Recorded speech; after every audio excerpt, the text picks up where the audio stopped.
utility role, or is he going to lock down a position?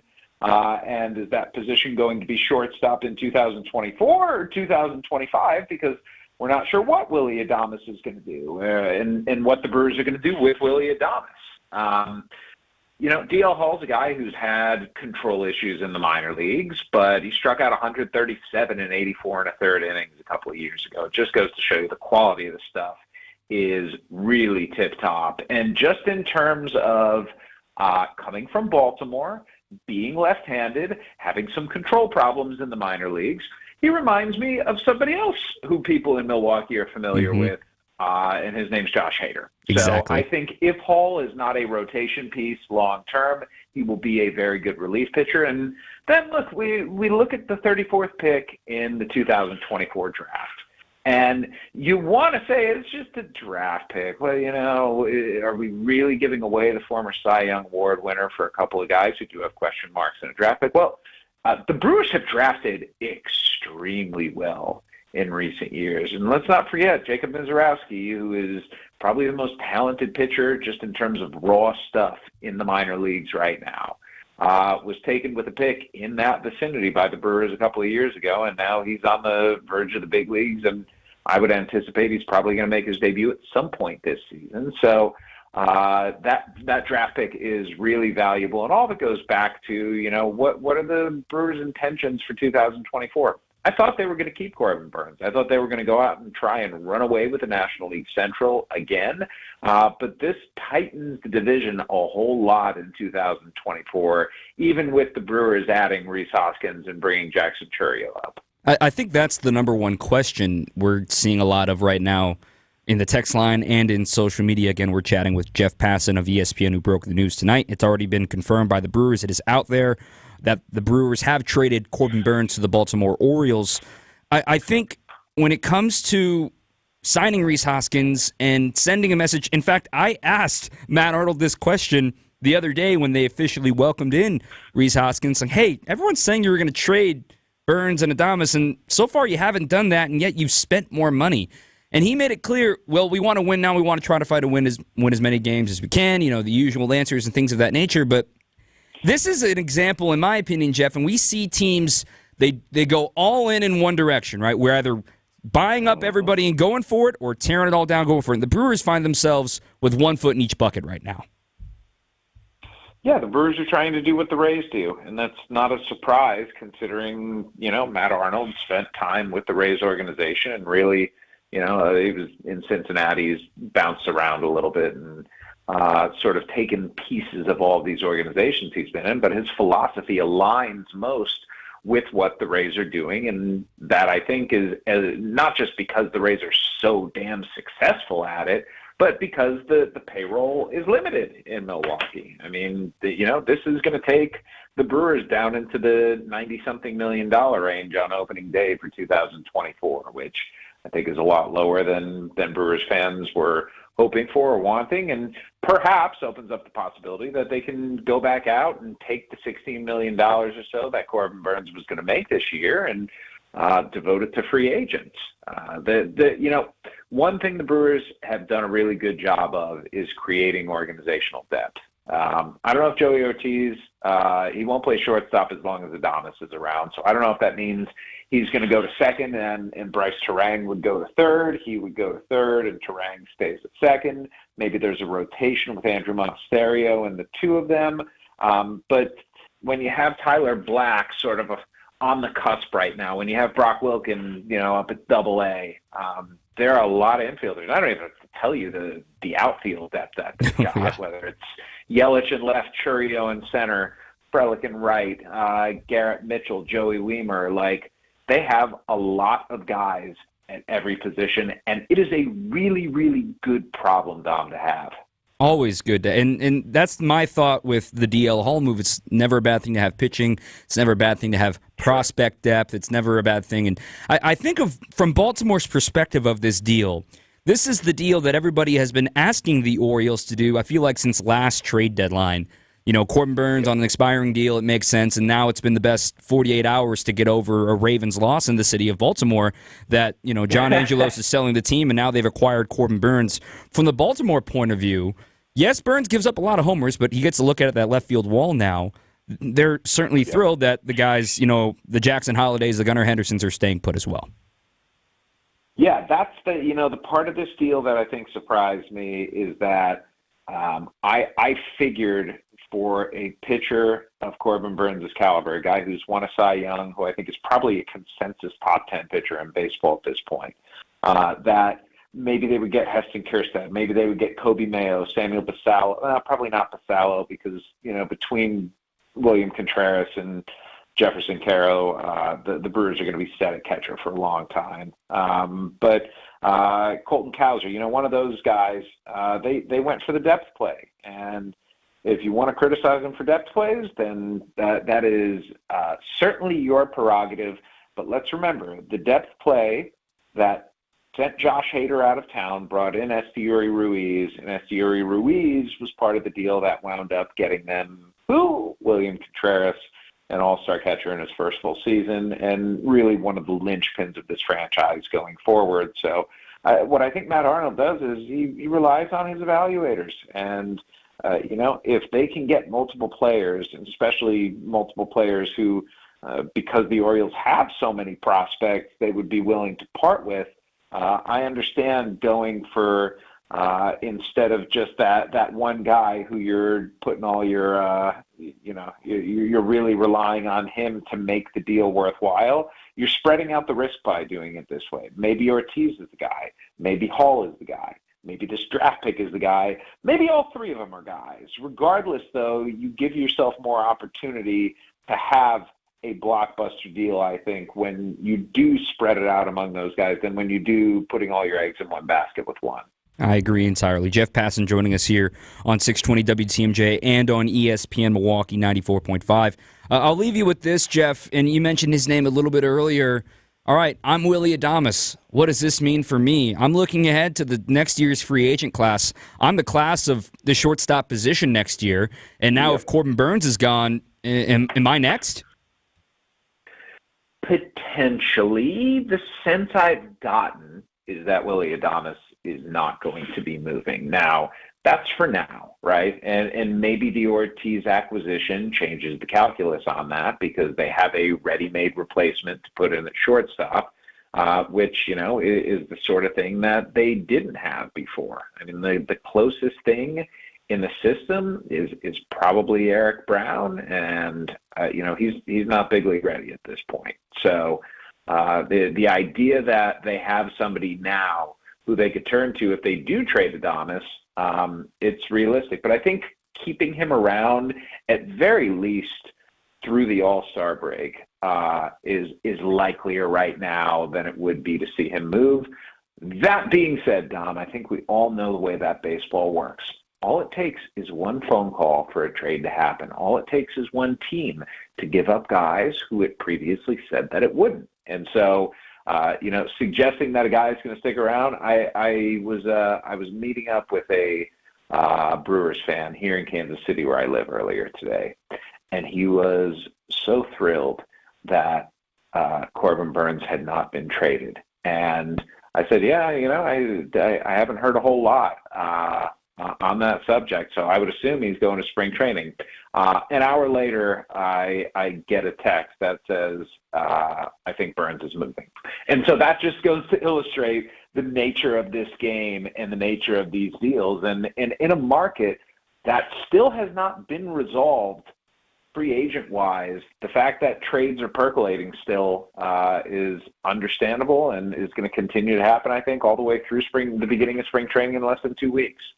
There's still a lot of moving pieces. The chessboard we're only like 10 to 15 moves into this chessboard, it feels like. We got a lot to figure out. Jeff Passan joining us here in Milwaukee, breaking the news about Corbin Burnes. Wow, what a day. But I really do appreciate you joining us here, Jeff, and hopefully we'll see you soon, and good to hear from you that you're doing well as well.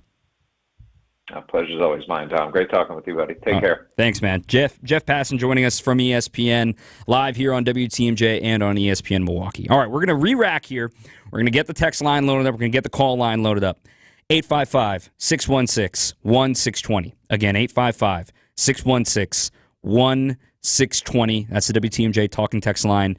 I want to hear from you guys. We're going to get the phone lines going. Ricky, I see you on hold. I'll get you here in just a little bit. We'll get to a few of these texts as well. We'll talk more about the reaction to this. Matt Arnold is also speaking to the media as we speak. So we'll get all of this sorted out here. It's an extended Brewers Weekly. Right time, right place for some reaction. Stay with us here on WTMJ and ESPN Milwaukee. Back with more Brewers Weekly after this. Better days start with a better night's sleep on a mattress from Milwaukee Mattress and Ken Michaels Furniture. Handcrafted in Milwaukee, our mattresses are custom built to your needs. We have all the comfort and firmness options to give you your best night's rest. Buying direct from our factory showrooms will save you up to 50% compared to national brands. Shop today during our New Year's sale at Ken Michaels Furniture for over 75 years of uncompromising quality, local factory direct saving, and your best night's sleep. Start the new year right with Norwalk Furniture on sale now at Ken Michaels Furniture. Save 35% on showroom pieces that are ready for immediate delivery, or in just 35 days, you can create a look that reflects your unique style with over 850 fabric and leather options and comfort levels, from cuddling to extra firm support. Norwalk Furniture's American roots go back over 102 years. For better quality American-made upholstery, shop the Norwalk Upholstery Sale at any Ken Michaels Furniture locations in Greenfield, Brookfield, or downtown. For WTMJ contest rules, visit WTMJ.com/contests. You're going to get a free furnace from Quality Heating. This isn't a gimmick. You are going to get a free furnace. This is Anthony Zanevsky, and all you have to do is purchase a heat pump from Quality Heating, and you're going to get a free furnace.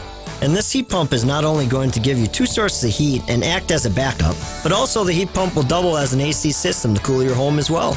And it's extremely efficient.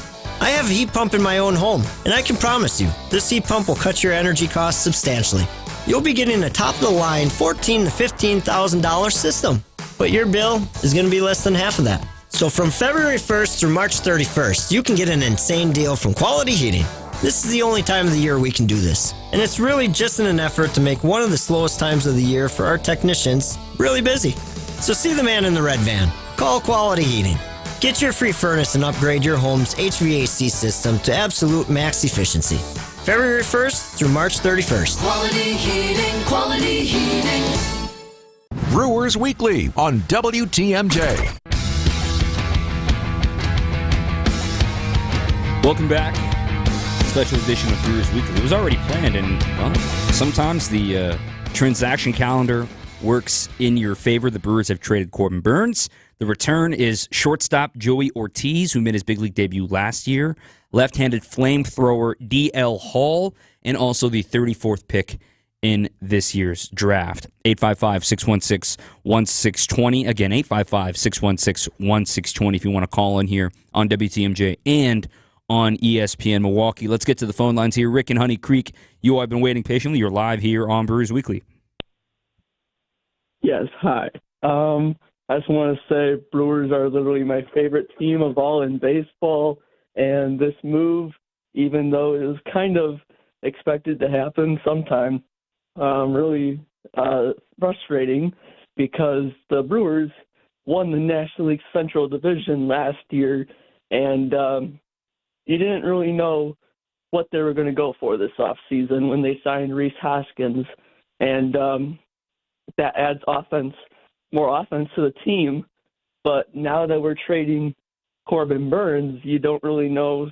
I mean, most likely the Brewers are trending to being just a rebuilding team this season. So that really hurts the team, I think. But I don't know what the Brewers plan on doing next. I mean, probably trading Peralta or Adames next. Yeah, I just don't know, and thanks for taking my call. Yeah, you got it, Ricky. Thanks for calling in. So let me start with the rebuild comment. There's no reason to think that this team is rebuilding. Yes, and I have said this. I'll own this. I have said I've believed that the Brewers' best chance to compete is with Corbin Burnes, and it depended on the return that they were going to get back with or without Corbin Burnes to say that they would continue to compete this year. I don't see these two pieces as being immediate. They're straight in the lineup, straight in the opening day roster. They're not that. So we're not able to judge it in that case heading into 2024, which is why I think they're not rebuilding. In fact, we're getting reaction from the scribes who are in the Zoom meeting right now. I'm here with you guys, so I can't be in the Zoom meeting right now. that with Matt Arnold, this one from Kurt Hogue about what Matt had to say on how trading Burnes impacts the Brewers' 2024 chances. I wouldn't look at this as any kind of a rebuild at all. That is straight from Matt Arnold. Furthermore, on if the salary shed will go back into the current ball club, honestly, we have invested in our ball club. It depends on the situation. We invested in Rhys Hoskins. Jackson Chourio says they have the support of ownership to do what they need.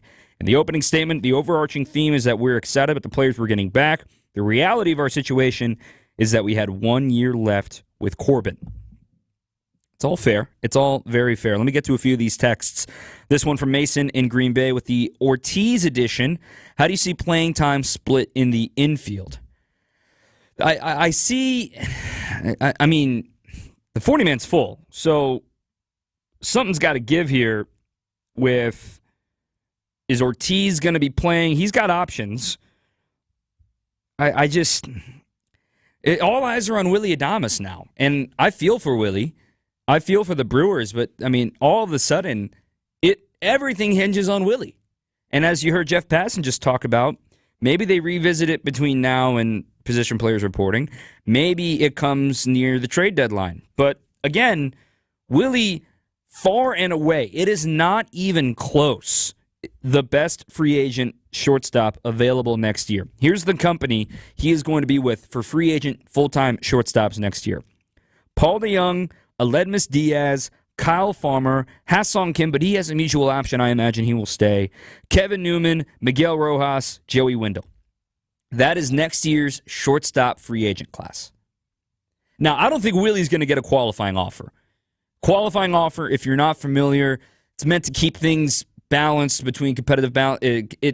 MLB has a great glossary nowadays, too, that can really help you understand a lot of this stuff. You can literally Google qualifying offer MLB, and it will bring you to the official MLB page. But, you know, it's going to be somewhere $19, $20 million next year on a one-year deal. If you take that qualifying offer, it's a chance for the team. It's an average of all the salaries, and I don't want to get into the minutia of it because I know I'm going to mess something up with it. But the qualifying offer gives you a draft pick in return.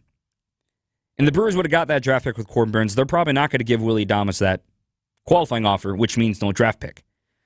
So that's where the question comes in. Do you want to trade him, make room for Ortiz instantly, and you go full young with Rhys Hoskins to be the captain with Yelich of this team?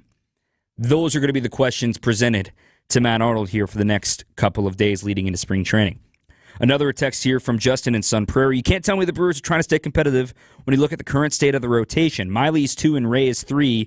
That's bad. I disagree. I don't think Ray is the 3, by the way. I see it. Freddie's the 1. Miley's the 2. You're going to have some combination of Aaron Ashby, Joe Ross, Robert Gasser in the mix with Ray. So maybe they go 6-man, maybe they go 5-man. These guys move up and down. They want to stay flexible if Jacob Mizorowski is ready by the end of the year. They also want to stay flexible if Carlos Rodriguez is ready by the end of the year. They have young, controllable starters to fill the voids right now. And for the folks who are saying, oh, we should trade Freddie now too, remember, Freddie's on an extremely team-friendly deal right now. He's still got a few more years of control with all the team options due to come here. He's not going anywhere. I would be flabbergasted if he gets traded. Freddie's staying put. He's your opening day starter at this point right now. But the other reason I think they're still very competitive too, they've still added to their bullpen with some periphery moves. Taylor Clark, Brian Hudson, kind of the under-the-radar moves that now start to come into clarity now. Their bullpen is entirely back. And you've still got depth down in AAA of guys that need to come in and get an inning or two. You know, the Ethan Smalls can give you a couple of innings here and there. Hopefully he takes a step forward this year. But then you've got Jansen Junk, who was flashing 96, 97 in the last, in game 162 last year.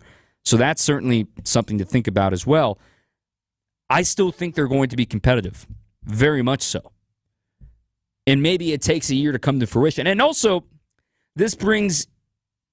It makes sense as the options for Rhys. Maybe he was briefed and understood what he was signing up for. You get the 1 year Reese, prove you're healthy. You can opt out and go get more. Or you can opt in. You can see what's building and stay put for another year. And then there's a mutual option on a third year, which who knows if that would happen. Something crazy would have to happen in that case. All in all, in the moment, we can always overreact. You never underreact in the moment to trades like this. It's very easy to be like, oh my God, I didn't get enough. Oh my God, no. I had a friend describe, and somebody close to the Orioles described to me that DL Hall is the Georgian Nuke Lelouch, as in, Bull Durham. He can throw it, man. When he figures it out, he can figure it out. The Brewers have a pretty good track record of being able to figure it out with guys of his talent and his stature. Really good changeup. Fastball sits 95, 96. I want to see what the Brewers can do with him. Maybe he becomes a reliever, and Jeff alluded to it as well. Originally drafted by the Orioles was Josh Hader, then traded to the Astros, then traded to the Brewers. So there was Mike Elias has been all over Josh Hader. Matt Arnold has seen what he's done from afar, and Matt Arnold has got a few more guys like that as well in this organization. Let me just finish this thought on Freddie Peralta's contract remaining. So this year, he's got a 3.7 value on this year. Next year, he's got 5.7, and then he can make almost $1 million more on awards and bonuses. Then it's back-to-back team options for 2025 and 2026, his age 29 and 30 seasons. Okay, $8 million for 180 innings and 220 strikeout ceiling. That's a steal. So they're keeping Freddie Peralta, to say the least. Let me get to the phone lines here. 855-616-1620. Again, 855-616-1620 if you want to join us here as well. Doug in Baraboo, loyal listener. Doug, you are live here on Brewers Weekly. Yeah, good evening, Dom. Say real quick, first of all, thanks for the Wednesday night shows, and then thanks for getting Jeff Rawson on so soon. Or Passon, I guess his name is. I thought Burnes would be around to at least July 31st.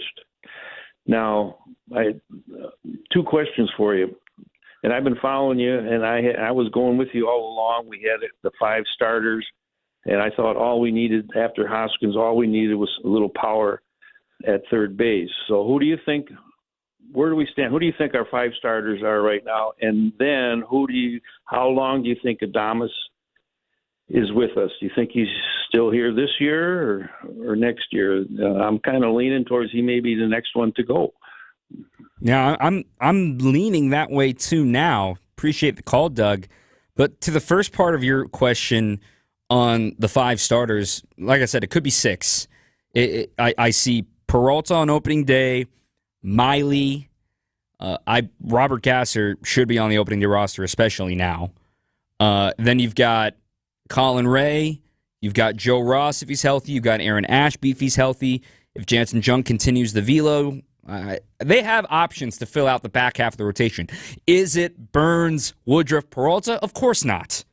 But the Brewers barely got all of that healthy at once. They really only got it all healthy in 2021. So, it just stinks. A text here from Ian. Willie Adames is 100% getting the qualifying offer. He's easily worth $20 million per year on the open market for multiple years unless he unexpectedly tanks this year. We'll have to wait and see on that. I could see him getting a qualifying offer. But if he has a season like he had last year, the Brewers aren't risking him taking $20 million. It's still, if you're offering somebody the qualifying offer, some teams are thinking he's either, yes, it's foregone, he's no doubt gone, or maybe we can squeeze $20 million out of this guy. There's a lot of things going into it. We need to see his performance this year. This one, another text. Pitching staff feels a lot like 2018. Rotation was very average, just like this year, with strong bullpen and multiple guys that will go multiple innings. That year it was Woodruff, Burnes, Peralta, Hader, Guerra. So maybe Mizorowski, Hall, Ashby, Gasper, maybe McGill and Rodriguez. I like that take. Appreciate the text there as well. That one from Minneapolis joining in here from Ian again. So I really like that take. Let's take another breather here. I got a lot to organize here right now. I got a few more texts I still haven't got to. 855-616-1620, 855-616-1620. If you're listening over on ESPN Milwaukee, the programming will cut at the top of the hour at 9. We're going to go past 9 o'clock here on WTMJ, so you can flip over here to this side as well if you want to get preemptive ahead of that. So we're going to take a quick break. More of your reaction. Again, 855-616-1620. Again, 855-616-1620. Stay with us. Brewers Weekly. Catch more Brewers Weekly coming up on WTMJ. Creative Planning presents Rethink Your Money with John Hagenson, Saturday afternoon at 1.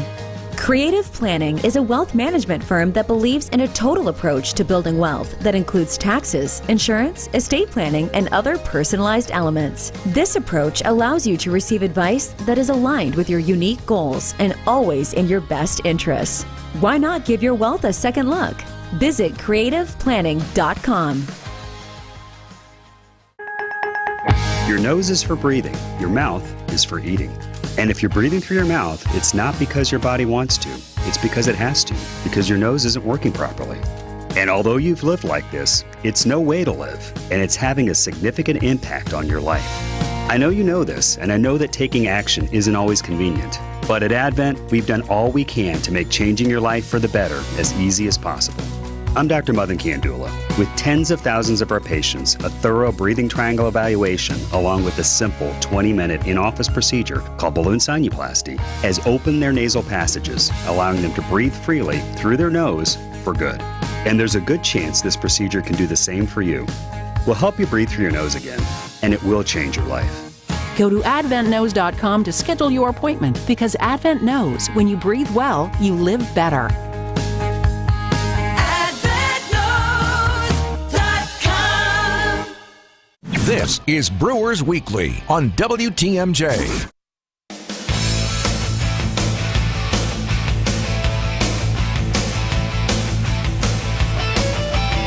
Welcome back.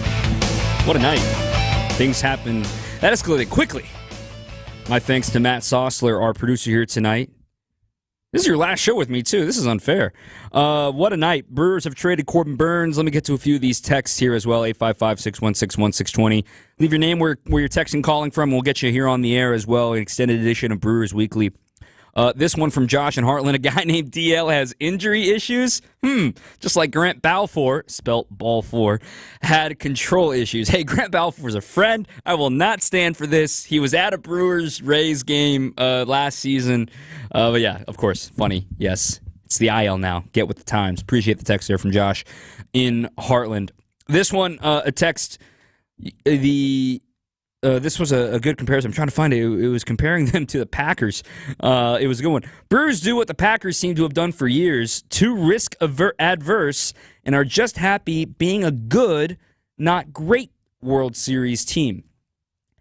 Let me say, you're not wrong. I don't think you're wrong. But also, that's how they have to operate. And if you want to say, ownership should just spend more money, let me just give you a really quick economics lesson. Yes, it's simple to say, I will spend more money. Yes, 100%. San Diego, Peter Seidler, may he rest in peace, did that for years. But you still have to make money on the business. It's still a business for these owners. And with Milwaukee's media size, the market size, okay, the money that you bring in is not going to be the same in your media rights deals and all that other stuff as the money that you spend on your team. And if you want to complain about that, that's the economics of baseball. It's why the Dodgers have Shohei Ohtani and Yoshinobu Yamamoto. We can get into all that if the Dodgers win 3 World Series in a row. But the reason why you want to be a good team, consistently having chances at playoffs, consistently 4 out of 5 playoff appearances, look at it last year. 2 wild card teams in the World Series. The Texas Rangers and the Arizona Diamondbacks. Good teams get in the playoffs, and then anything can happen. Jerry DiPoto said something dumb out loud, saying just going to win 52% of the games. I think the Brewers want to win more than 52% of their games. Jerry DiPoto, general manager of the Mariners. But fans don't want to hear it. I don't want to hear it as somebody covering the team, but it's the truth. You win 52% of your games, you're probably going to get in the playoffs more often than not. I think if you win 56, 58% of your games, you're definitely going to get in the playoffs, so go for it, as opposed to leaving this, in-between feeling right now. And that's why I asked Jeff Passan about it. Like, the Brewers kind of have one bucket in, one bucket out, but I really liked his Rays comparison. We should see that coming. The Rays are in the same boat. They have to get creative. Now, granted, Brewer Stadium is infinitely better than the Trop, and they also have a similar market size struggle. Wheel and deal. Get creative. Young, controllable arms, move on. Young, controllable arms, player development, draft well, scout well. That's how teams like that become successful. I don't mind it. You have to get creative sometimes, and we'll see how it plays out. Maybe Chris Hook and Walker McKinven and Charlie Villanueva and everybody in the pitching side of things. I'm leaving out so many names there. Everybody on the pitching side of things, sprinkle that magic pixie dust that the Brewers seem to have with young, controllable arms on DL Hall and say, hey, man, we like this, that, and the other. Let's just focus on this, that, and the other and make you an all-star. They've done it before. There's no reason to believe they can't do it again. I got a lot of texts to get to. Let me get to the phone. Charlie in Oshkosh. You've been waiting. Charlie, you're live here on Brewers Weekly. Hey, Dom, thanks for taking my call. The Brewers are in a tight spot, when you only got 1 year left with Adames and Woodruff and Burnes, and basically they lost Woodruff for nothing already. And with their market size, they just could not afford to lose Burnes or Adames for nothing. We'll still see what happens with Adames, and I thought, like some of your callers had mentioned, that it looked like they were in until July 31st at least to see what would happen. And I'm just seeing this offhand in the last few minutes. So I like D.L. Hall a lot, but the shortstop they got, is he more defense first, or can he hit a little bit? Yeah, it's regarded as defense first, but he's grown into more of a bat in the last year and a half of his minor league season, going back to the second half of 2022 and into this past year in AAA.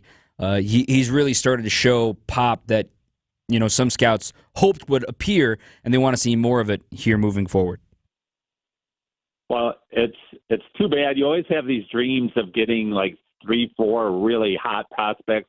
Mayo was the name that was huge with Baltimore. He's kind of locked in with players in front of him, and he's a big first baseman, but I guess that didn't happen. But when it gets down to just that 1 year, and he's going to test free agency with Boris, you're kind of backing yourself into a corner, I guess. So thanks for taking my call, Dom. Take care. Yeah, cheers. Thanks, Charlie. Thanks for calling in as well. I see what you're saying. Yeah, it's two buckets, right? Let me try to paint a picture here, right? You got let's call it the devil and the angel on your shoulder, right? So you got the angel on your shoulder is like, just run it back. Let's go for it, man. One last year with these guys, one last dance, right? Then the devil on your shoulder is like, you have to get something back for these guys. Trade them now. Which one are you going to listen to? And here we are. I really think this is like a 50-50 split of the fan base of like, let's win. And gosh, I get it. We only got 1 year left. Let's make sure you get something back for this guy in case things go wrong. But then they do that in 2022 with Josh Hader and, the world ends, which we all know why. I don't want to relitigate that. But I see where it's coming from. You've got those two conflicting arguments on your shoulder, and now it's actually happened. The devil argument won here, and you're like, wait, no, what? But, and you're caught in between. So the Brewers are trying to figure out what happens next. Let me get to a few of these texts as well. Right now we're on track for another 2015. I disagree entirely with that. I think I like the 2018 comp, not nearly as much offense, though.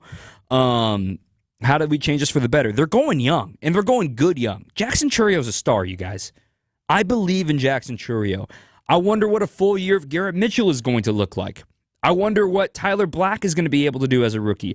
I wonder if William Contreras is going to start putting the ball in the air. I wonder if Christian Yelich can follow up another solid season. He had a 120-plus WRC plus last year. So there's still a lot to like about this team. Again, the entire bullpen's coming back. I like it.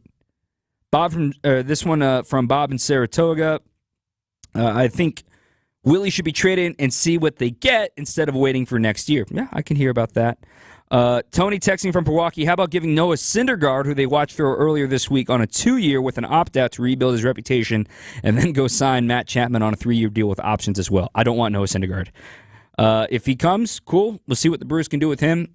I don't think Noah Syndergaard right now is better than Robert Gasser or Aaron Ashby or Mizorowski and Rodriguez eventually. I just don't. I think that arm is different, and he hasn't figured that out yet.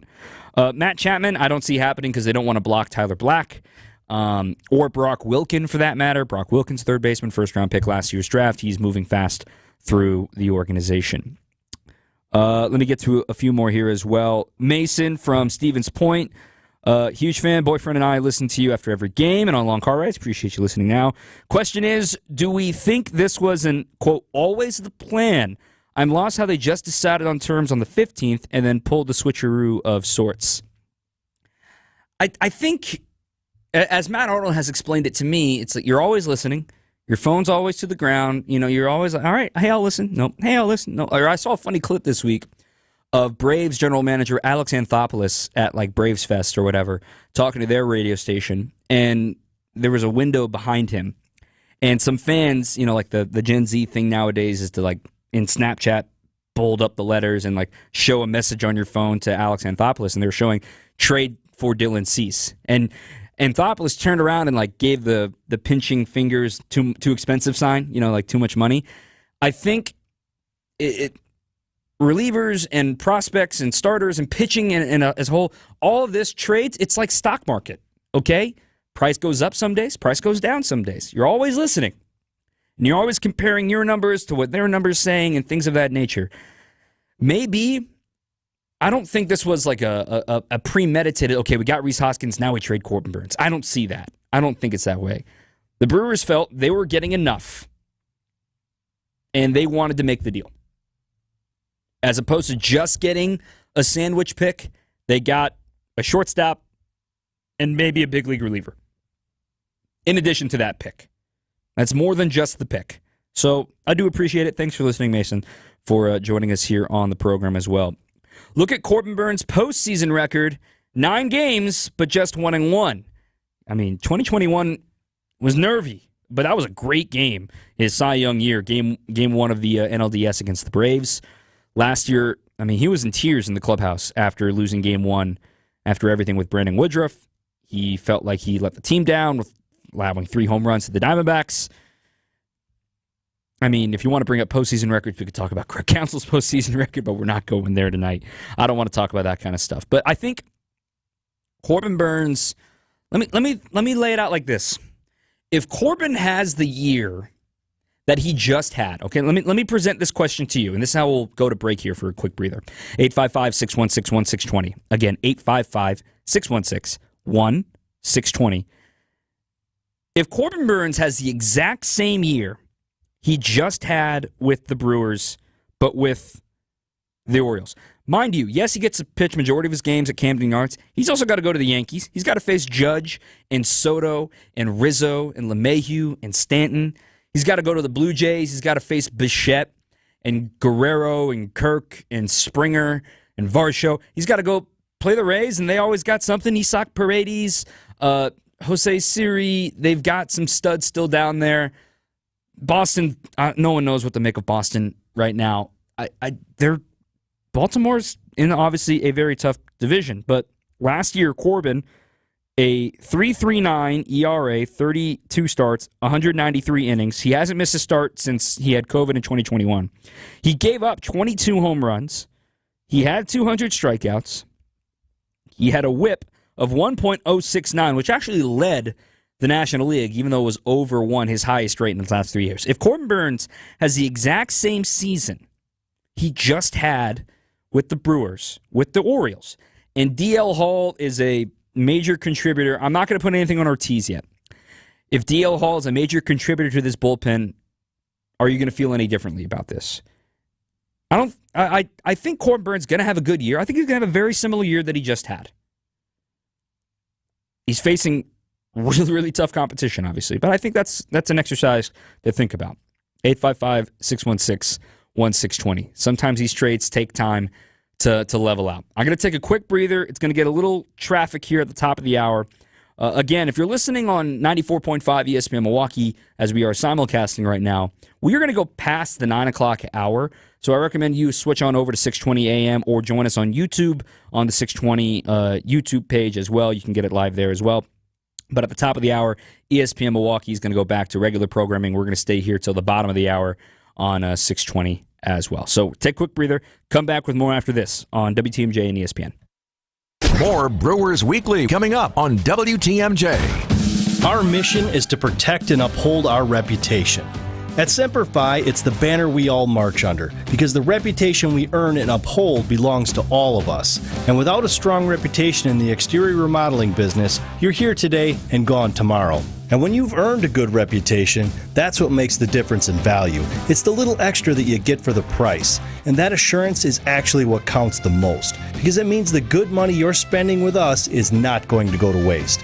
A roof you can rely on, with a warranty that has a backbone, Craftsman quality airtight window and door installations, brick and stone masonry that's clean and sharp, and new siding that's been known to stop traffic. And it's all backed by a team that over the last 20 years have put a lot of heart and soul into building a reputation that you can believe in. This is Brad Youngluth with Semper Fi Roofing and Exteriors, your local, veteran-owned and operated exterior remodeling company. We keep you safe, warm, and dry. Semper Fi.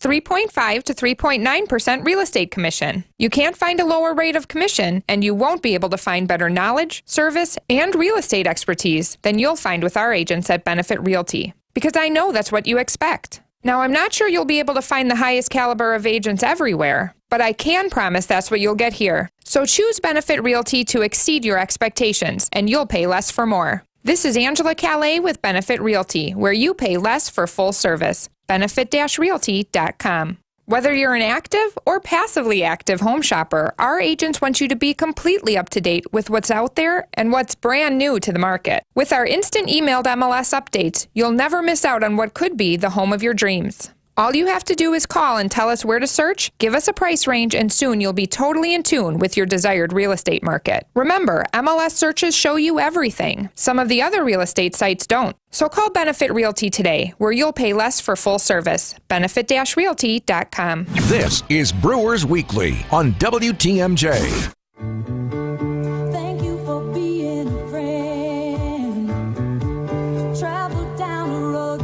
Welcome back. Corbin Burnes has been traded. I've got a few minutes left here before I have to take a top of the hour break. And then we're going to keep on going until 9:30 here tonight on WTMJ. Again, if you're on 94.5 ESPN Milwaukee, you'll go back to the pre-scheduled programming at the top of the hour. But we're going to keep on going here on WTMJ.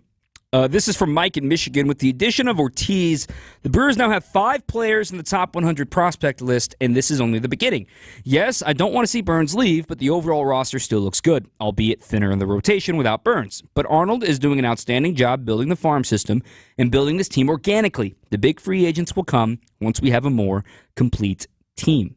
I like that. That's a good level-headed take there, Mike.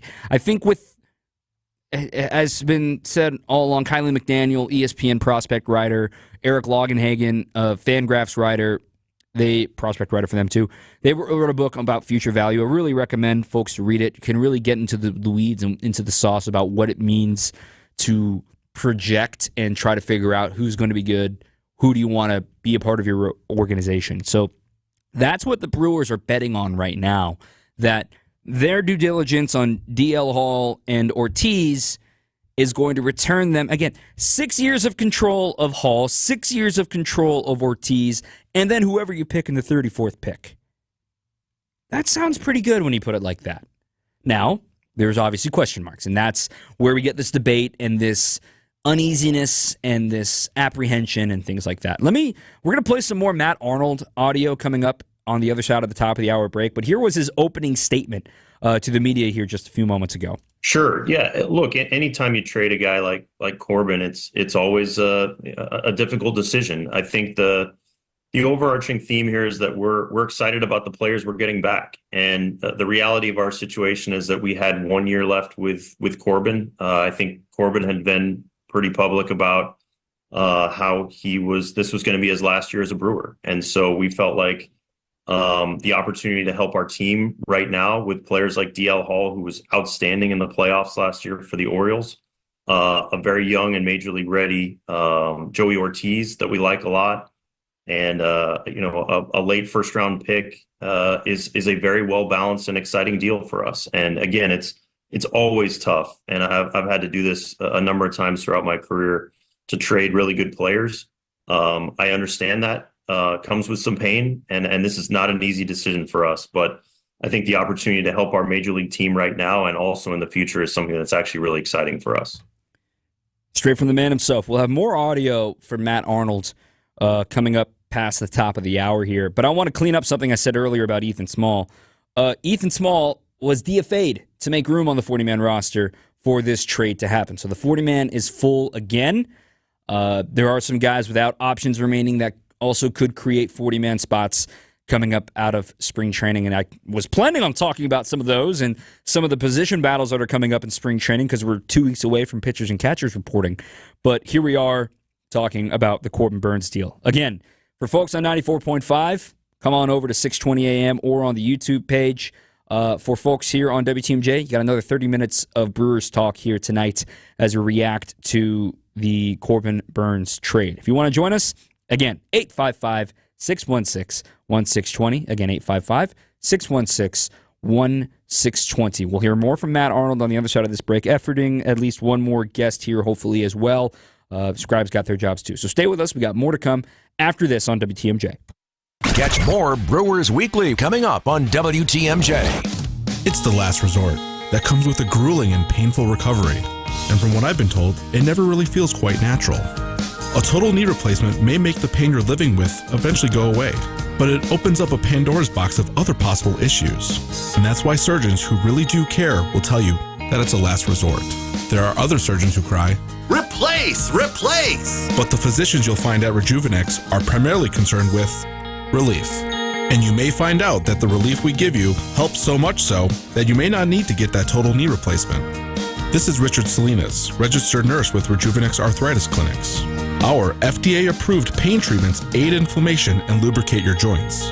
And in most cases, insurance has been shown to cover the costs. At Rejuvenex, we can alleviate your pain, and that'll rejuvenate your life.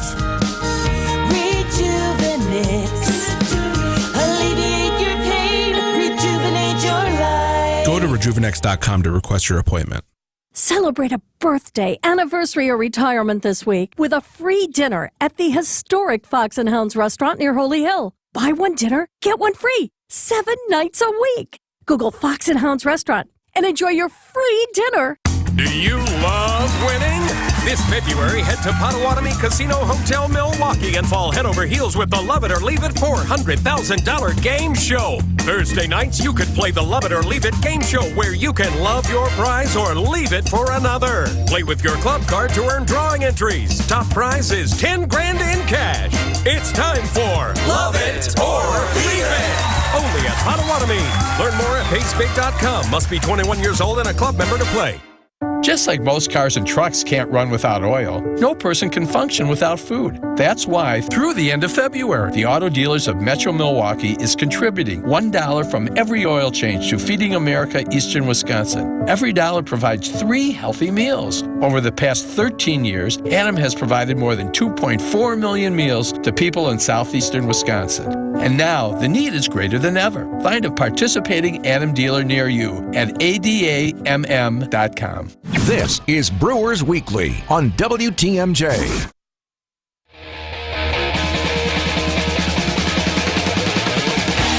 right, read back at the top of the hour. We're going to go for another 30 here on WTMJ, reacting to everything with Corbin Burnes and the prospect haul. This is a big move. I mean, the Brewers just traded a Cy Young Award winner, so it prompts a little bit extra coverage here on Brewers Weekly tonight. I'm Dominic Cotroneo. You can follow me on X, formerly known as Twitter, at Dom, DOM_COTRONEO, Cotroneo, Dom_Cotroneo. Quick programming. So we're obviously live right now for another 30 minutes or so. But next week, we'll be on Wednesday night That will be also live, and then Valentine's Day will be pre-recorded. You can understand why it's pre-recorded, because it's Valentine's Day. But we will have that going, and then boom, I will be in Arizona and bringing you plenty of coverage for all spring training long, which certainly looks a lot different out of nowhere. Again, the text line, 855-616-1620. You can call in on that line, too. Love all the participation we've already had so far here tonight. 855-616-1620. Again, 855-616-1620. This one from Justin in Sun Prairie again. This text, 1 year of Burnes being paid $15.6 million, and you get 6 years of Joey Ortiz, 6 years of DL Hall, and a late first-round pick. The return is not light, especially if Hall starts. I don't know if he's going to start, though, but you're right. The return is not light. Let me interest you in a bullpen thought of, and also, Matt Arnold was not committed to saying whether he's going to start or whether he's going to relieve. They're going to talk to DL about that heading into spring training and start to figure out what they want to do with him. But let me just sprinkle this at you here. At some point this year, we could see a back-end bullpen that goes, let's say Colin Ray gives you 5 innings, okay? In the 6th inning, maybe you throw DL Hall. Switch it up, all those lefties in the order, get them out with the lefty. DL Hall goes in there. All right, he's pumping 97, 98 with a great changeup. All right, who's next? Trevor McGill from the right side. He's pumping 100 with a great hammer curveball. Okay, all right. Who's got the 8th inning? Oh, Abner Uribe. He's pumping 101 mile an hour sinkers. Busting bats, breaking hands. Oh, in the 9th, the changeup specialist, the airbender, Devin Williams.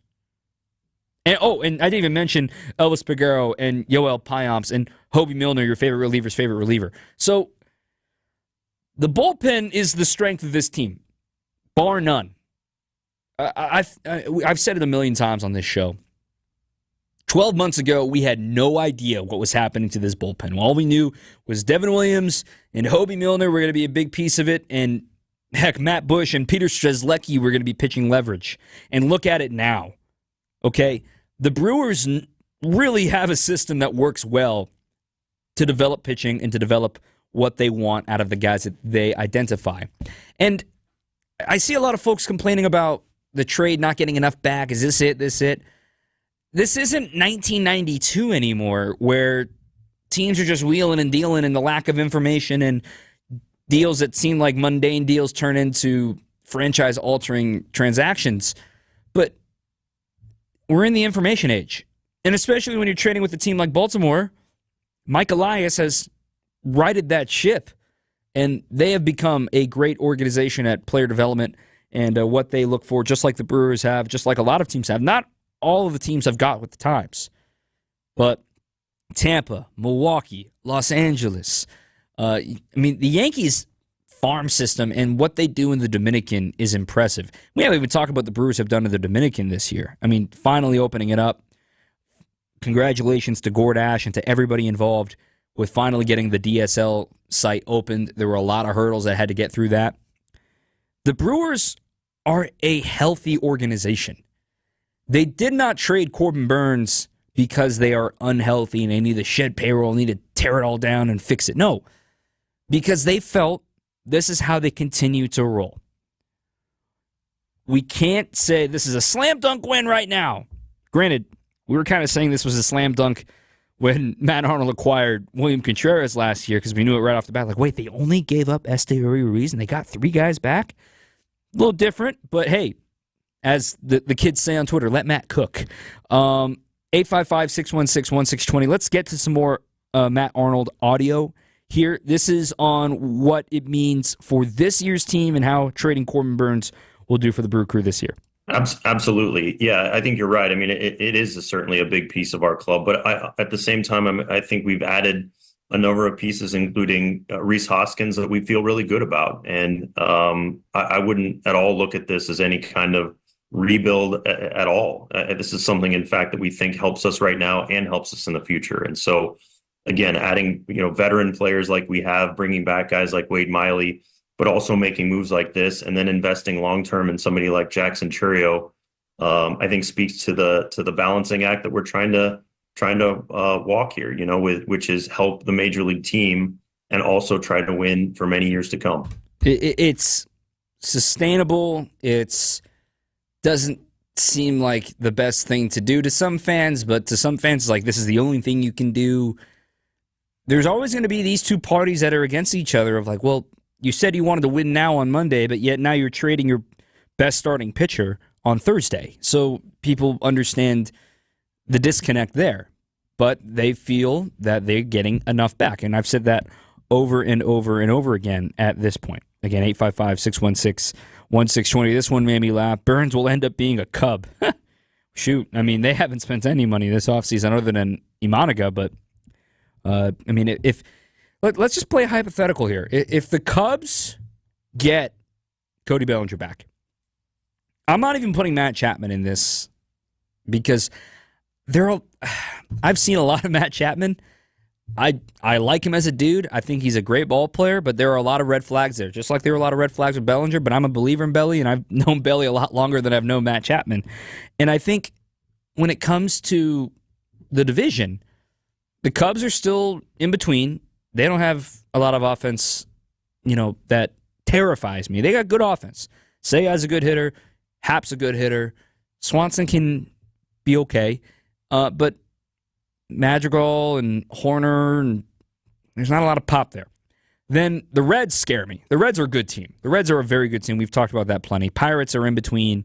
And the Cardinals, I don't know what to make of the Cardinals. They've got Arenado. They've got Goldie. A year older, yes, but they still got those two guys. I think Nolan Gorman is going to be really good. Alec Burleson's going to be really good. So the division's still wide open, even with this deal. This doesn't instantly put the Brewers down to like the third or fourth spot. It just doesn't. They're probably comfortably in the 2 or 3 spot. I think the Reds now maybe take favorites of the division. The Brewers right there. The Cubs, depending on what they do, right there. Need another arm. And then the Cardinals, if their offense can bounce back. But there's stuff to figure out there as well. Let me hear more from Matt Arnold on the importance of getting the competitive balance pick back, the 34th pick in this year's draft. Yeah, it's a big part of it. Certainly, our scouting group is very excited to have that coming back. I've already gotten a number of notes from them. Look, we've been very fortunate to have some success in the draft recently, and we're excited to have that draft capital and to be able to deploy that with a great group of scouts that we do have is something that we're thrilled to add to this package as well. So let me just lay this out here real quick. The Brewers in the draft, they are the 17th overall pick. And the Brewers will now get the 34th pick in competitive balance A, acquired from the Orioles in exchange, because you can trade competitive balance picks, you can't trade regular picks, which I think is dumb. We need to fix that. So you also have those bonuses for Rookies of the Year and prospect promotions and things of that nature. So as I look at the top 40 picks or so, the Diamondbacks have 2 picks, they have 3 picks, 29, 31, and 35. The Guardians have the number 1 overall pick in addition to a competitive balance pick. So they got the number 1 and the number 36. The Royals have 2 picks, the number 39 and the number 6. The Pirates have 2 picks, the number 9 and the number 37. The Rockies have 2 picks, and the Brewers have 2 picks. Now, the Diamondbacks have 3, but the Brewers, of all those teams that I listed, the Diamondbacks and the Brewers are the only teams that were above 500 last year, and they have 2 picks within the first 40. That's pretty darn good. And I want to backtrack that. The Orioles have 2 picks. They get a pick for Gunnar Henderson getting Rookie of the Year last year. So they get 2 picks. They obviously finished above 500. They feel good about it. I'm in. And talking to evaluators about the Brewers draft, I've said this over and over and over again. Everyone is thrilled within the organization about what they got. I'm wheeling and dealing. I'm making producer moves right now here on the on the text line here. Sorry about that. But the Brewers, they're thrilled about Brock Wilken and Tyler Bovee. From what I've heard about those guys, this team's going to get really young really fast. And maybe Rhys Hoskins will stick around to lead them. Christian Yelich is certainly, he's got a full no trade. He's got to let you know if he wants to go there or not. We're about to enter a new era of Brewers baseball in about 2 weeks. It's going to be very interesting.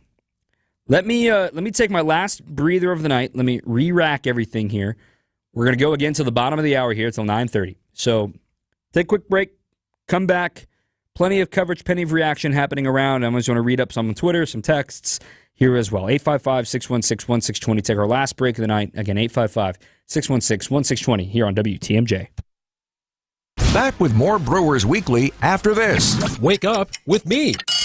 Hey, it's WTMJ's Greg Matzik. Tune in every Monday and Friday at 8:15 for Matzik's Morning Minute during Wisconsin's Morning News. Everything you need to know about all your favorite Wisconsin teams in just 60 seconds. Picked up by Lillard, lobs to Giannis, who thugs it down on the alley-oop. Every Monday and Friday at 8:15 during Wisconsin's Morning News. Coaching in the arena and your jerseys hanging above you, I can turn to the players and say, guys, I swear to God, I play basketball. Just look up. Sponsored by Holiday Automotive in Fond du Lac. Hey, if you're sick and tired of those achy joints and dread the idea of surgery, it is time to call QC Kinetics. Hey, it's WTMJ's Greg Matzik. The state of healthcare is always evolving. The old ideas like steroids and surgery are no longer your only options. Try regenerative medicine at QC Kinetics. It's transforming lives with innovative, non-surgical, and drug-free treatments that deliver lasting results. Talking about knee pain, back pain, shoulder pain, pain from arthritis or injury. Don't let the pain keep you from living your best life. Call QC Kinetics. Their advanced and state-of-the-art treatments harness and direct your body's natural ability to restore and repair damaged joint tissue. It's a revolutionary approach that will help you achieve long-term relief with no downtime. So make 2024 the year you reclaim your mobility, your independence. Get out, walk, run, and play and live without the danger and trauma of surgery and without harmful drugs. Call QC Kinetics for a free consultation. 414-285-3474. QC Kinetics, 414-285-3474. Annex Wealth Management, investment, retirement, tax, and estate planning from a fee-only fiduciary. Forget commission sales pitches and financial products you don't need. Know the difference. Annex provides elite, comprehensive financial planning customized to who you are and what you need. AnnexWealth.com. WTMJ, W277CV, and WKTI HD2 Milwaukee from the Annex Wealth Management Studios. This is News Radio WTMJ, a good karma brand station. Team up with the Brewers for an epic company event this season. With the Brewers Group Outing, you can trade weekday meetings for a fun-filled day at American Family Field, featuring options like tailgate spaces, all-inclusive areas, seating blocks, and much more. Plus, Brewers ticket representatives will make planning your event simple, as they'll be your personal concierge while booking your outing. Start planning your company outing today at brewers.com/groups. For over a century, local broadcasting has evolved with the needs of the community. We move past the stigmas of opinion journalism and bring the most relevant news online, on air, and on the go. You have trusted us with your news, sports, weather, and entertainment. Trust us to keep moving with you. Text radio to 52886 and tell Congress local broadcasting is here to stay. Brewers Weekly on WTMJ. All right, a little extended version of Brewers Weekly this week. I've got about 13 minutes or so left here of programming to fill in. So let's hear more from the man who made the trade, Matt Arnold. We haven't really talked much about Joey Ortiz to this point. Here's a short answer from Matt about his role. Yeah, he's first of all, he's thrilled. I just spoke to him. He's thrilled to play anywhere. I mean, this guy's a gamer, hard-nosed kid, a great defender. I mean, Gold Glove caliber type is in our reports. We think he can play anywhere on the dirt, and he's going to be good wherever he plays. And so, that's still to be determined, I think, throughout the course of spring training. So let me offer a hypothetical here. Let me start talking about some of these roster battles that I was planning on talking about at this point in the program, but the trade obviously changed all that up. I want to remind you, Bryce Terang has one option year remaining. He can be in big league camp, and they can send him back down to AAA. They used his second one last year. He can use his third this year. So then that would kick the can to decide, okay, in 2025, does Bryce Terang make the team or not? That's a question to be had. The reason I bring that up, what if the Brewers feel strongly enough to have Joey Ortiz play second base with Adames at short? That helps the left-handed issue I was talking about in last week's show about how the lineup is very, very, very left-handed. You can't really avoid it. So let's just play a hypothetical here where Terang is the one optioned out and Ortiz has a strong spring and he makes the club to be the everyday second baseman. That also impacts Owen Miller. That also impacts Andre Monasterio because he can play all over the dirt. Now, that's just a hypothetical. I'm not saying this is definitely going to happen. But they feel, I mean, you heard Gold Glove caliber. You don't throw that around on a prospect. Oh, yeah, he could be a Gold Glover. You know, he's just a Gold Glover.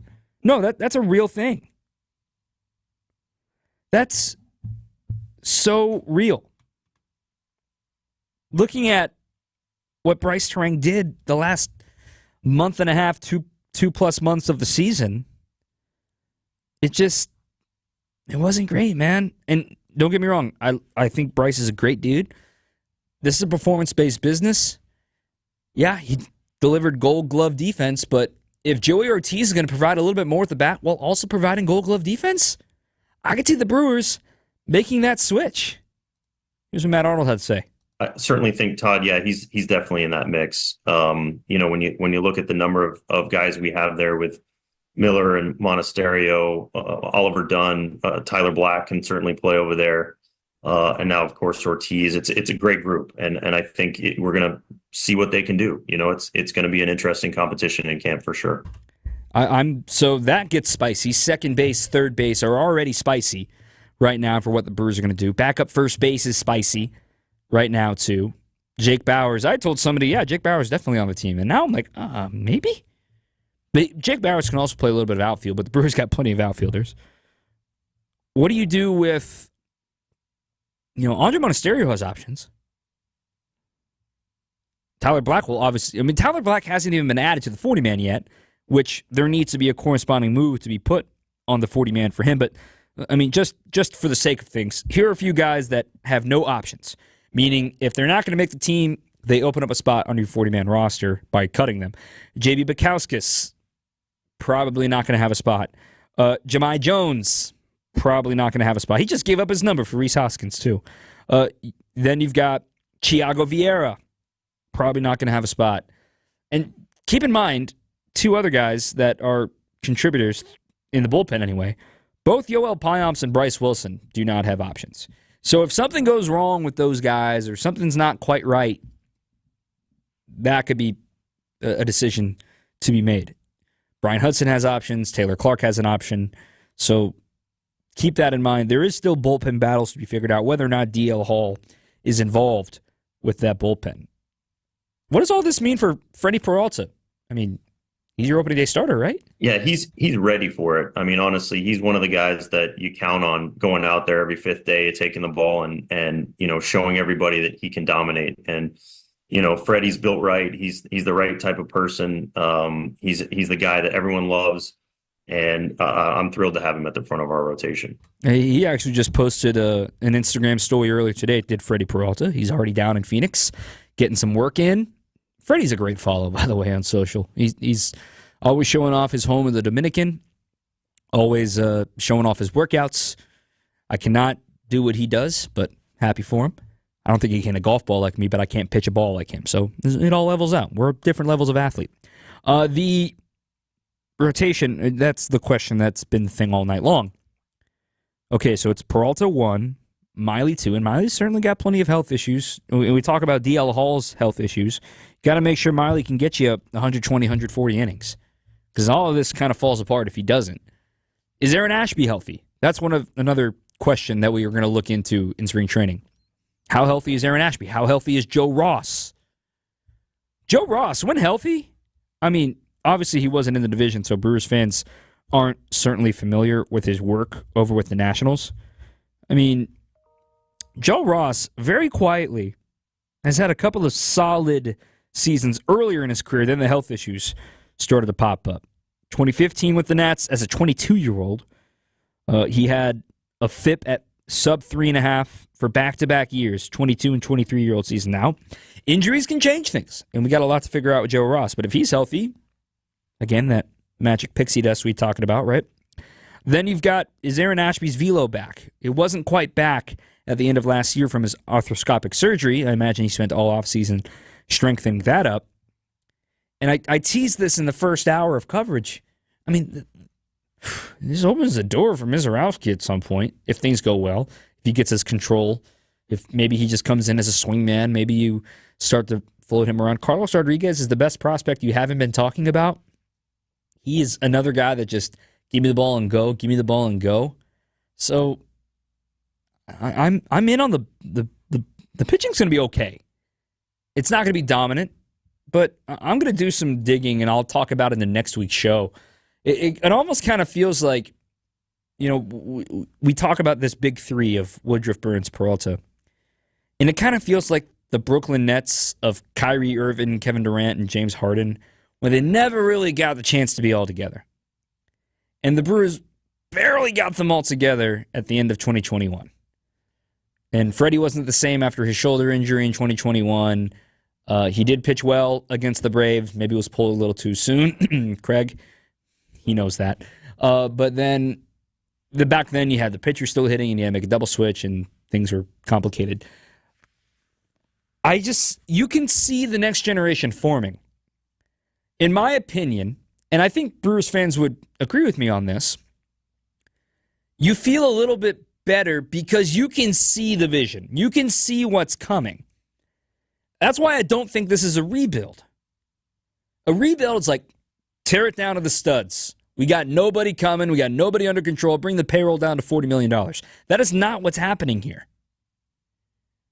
Tyler Black's coming. Brock Wilkins coming. Jackson Churrio's probably here. Hopefully a full year of Garrett Mitchell. Bovey's coming. And obviously Mizorowski, Rodriguez, so many other guys. I mean, some of the guys, Bowman, the kid they got from the Mets, an old trade with an old friend. They're very excited about him. The Brewers know what they're doing, man. Sorry, Coleman Crow. I don't know why I said Bowman. Coleman Crow. I knew it was a sound like that's not the right name. Coleman Crow, who the guy from the Mets. He's got some elbow stuff right now. He's not going to be back. But the Brewers, and Matt Arnold specifically, they got guts, man. I think they understand the weight this trade does. And when I think of the Brewers as an organization and this regime since David Stearns took over, I mean, think about it. Trading Gogo and the return you got, and the day you acquired Yelly, the Yelly and Braun show, watching Woodruff go yard off Kershaw, it kind of feels like you can see it. It's coming. You can see this form, right? I mean, and may I remind you, Corbin Burnes, those first 2 years, we knew the stuff was there. We knew it was in there. And the Brewers unlocked it. They've done this before. They're, Chris Hook and everybody, all the assistant coaches, all the support staff in this regime, they got to do it again. And I give credit to Matt Arnold for putting his neck out there. So, look, we know this is a tough day. We know this is a hard decision to make. But at the end of the day, these are the moves we have to make, these hard decisions. Yeah, I think of the Bucks, right? People praise the Bucks because they made the move that teams would be too scared to do. Firing a head coach in the middle of the year. A lot of teams would be too scared this close to spring training to trade their star ace heading into kind of a make-or-break year. The Brewers had the guts to do it. The Brewers had the guts to trade Josh Hader. Now, we all know how that turned out. But they had the guts to go for William Contreras in a 3-team deal. They had the guts to try to make this team better at the deadline, getting Mark Canha and Carlos Santana and just trying to find a way to get it done. They got better, and maybe the window got a little wider. It might have slid down a few notches, but now a lot more air is coming in. If I can paint a picture for you. We talk about the the window, right? You open the window, okay? Well, now all of a sudden, this move, we're letting more air in by widening the window. But the actual, slide of the window just came down a little bit lower. But now it's wider.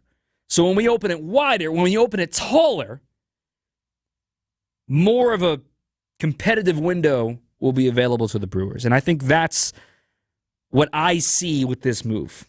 We won't know if it's enough until years down the road, until we see what Ortiz and what Hall and what this 34th overall pick becomes. And tonight, the Brewers say goodbye to a homegrown star, St. Mary's star. And I also want to take a moment here as we wrap up the program, say thanks to Corbin. I always enjoyed chatting golf with him. We saw him cut his hair. We saw him go from goggles to no goggles. We saw him throw a no-hitter. We saw him tie a Major League record, 10 consecutive strikeouts. We saw him carry 8 no-hit innings against the Yankees at Yankee Stadium. So we have seen a lot of good from Corbin Burnes, and we know we're going to see a lot of good from Corbin Burnes in a Baltimore Orioles uniform, whatever uniform he wears in 2025. But he did do a lot of good in a Brewers uniform, and he is homegrown, and you should be proud of that. And he's got a Cy Young in his mantle because of the coaches and because of the people here in Milwaukee. So the Brewers are looking for their next crew, for their next pitching staff to fill the void that Corbin Burnes has left.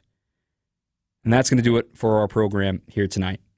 I want to say a big, big thank you to Matt Sossler, his last show with us here tonight. He has done so much of the dirty work, the stuff you don't hear, making sure that we're on the air. His voice chimes in. Matt, appreciate you. This is your last show with us here as you move on to bigger and better. Oh, yeah. It's always tough to leave a place, but Brewers fans, Greg Matzek said this at the end of the season, but I personally can agree. I've learned so much from Dom, and y'all are very fortunate to have Dom primed to take you through yet another and what should be an interesting season of Milwaukee Brewers baseball. I know I'll be tuning in. I paid him to say that. So my thank you to you, my man. Thank you for everything all season long, and wish you nothing but the best. Thanks for cutting all of this stuff up and helping us get on the air every night. So I'm way over my time. Thank you so much for everybody who tuned in. I'll be back next Wednesday right here on WTMJ. 2 weeks away from pitchers and catchers, and it looks a lot different. Take care. See you next time. Keep on swinging. You're going to get a free furnace from Quality Heating. This isn't a gimmick. You are going to get a free furnace. This is Anthony Zanevsky, and all you have to do is purchase a heat pump from Quality Heating, and you're going to get a free furnace. And this heat pump is